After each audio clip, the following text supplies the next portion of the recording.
going to look at using a woolly horse, woolly board, whatever. I've got umpteen of these of various ages, but this is the one I use most of the time. This is we've got from Jemison Smith, J&S, the Wool Brokers in Shetland.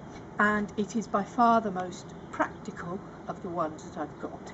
This one is about 35 years old and is used frequently.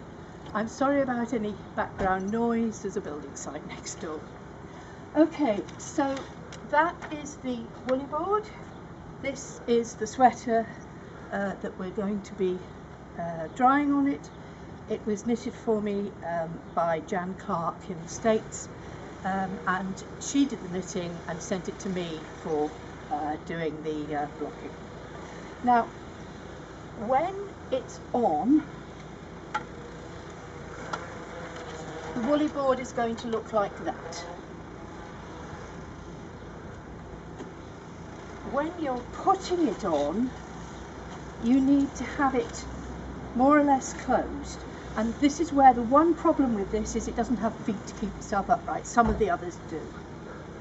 So what you're going to do is, as though you were going to be putting it on, and then take one sleeve and start it onto one of the sleeve bits, and then the other sleeve onto the second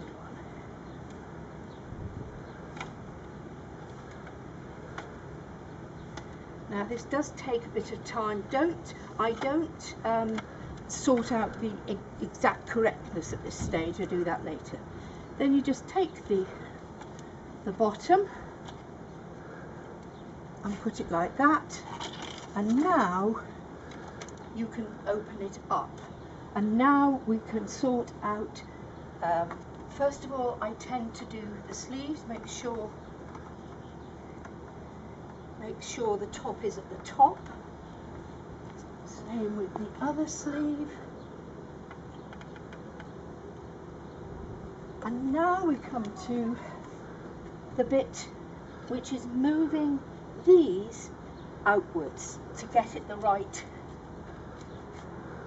width. You can move them top and bottom.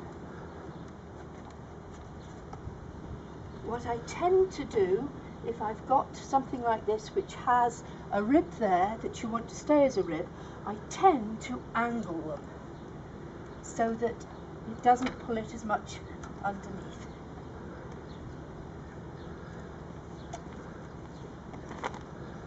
Now we do the same with this one.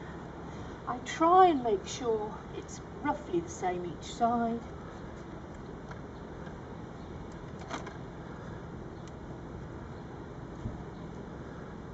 Now what I'm doing, you can see that is where the bottom of the sleeve thingy is. At the moment, I'm just going to push that down. There are little pins you can put in to put it in place, but I prefer not to use them.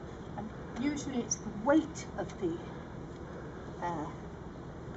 wood which gives the right shape.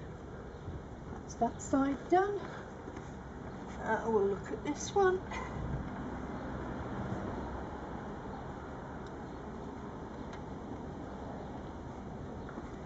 Now I make sure that it's pulled down the same amount front and back. You can put a bar in here and attach it. I usually don't do that.